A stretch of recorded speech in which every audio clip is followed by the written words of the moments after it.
Now, last story up here today. Let's get into some election denialism. U.S. accuses Venezuela of election manipulation after Maduro victory, threatens sanctions. So, U.S. officials on Monday accused Venezuela of election manipulation and suggested more sanctions could be implemented on the country after President Nicolas Maduro secured a third 6-year presidential term. Venezuela's election authority said Maduro won 51% of the vote, while the leading opposition candidate received 44%.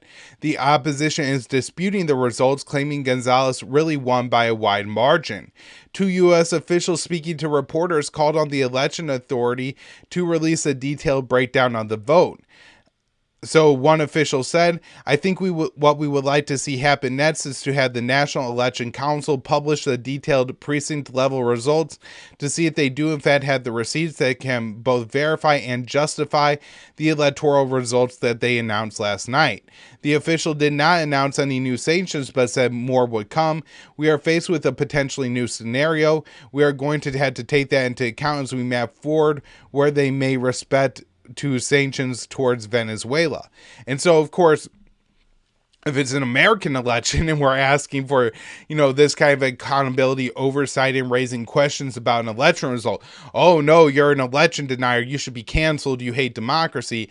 And yet when it happens in any country we don't like and the election goes the way we don't like, suddenly then we question the election. And not only that, even if the election, there's no inconsistencies to note, and I'm not saying that's the case in Venezuela, I have no idea yet, but let's say there are no inconsistencies to note, the U.S. government will still put sanctions on that country and still deny the results of the election. So, elections have really just become a tool of U.S. imperialism around the world, where we say, oh, we have to have democracy, but that democracy really only counts if the elections go the way the Americans want. If not, then it's not democracy. Somebody rigged the election, whether it's Maduro or Putin or election interference, China, and we put more sanctions on the country, and sometimes we even set up a government with somebody who didn't even win the election. So John Bolton, Trump's former national security advisor, recently acknowledged that the administration knew the sanctions campaign would cause suffering in Venezuela and contribute to migration out of the country. There is no doubt that the sanctions, along with the general economic deterioration before we imposed them, was driving a lot of people out of the country.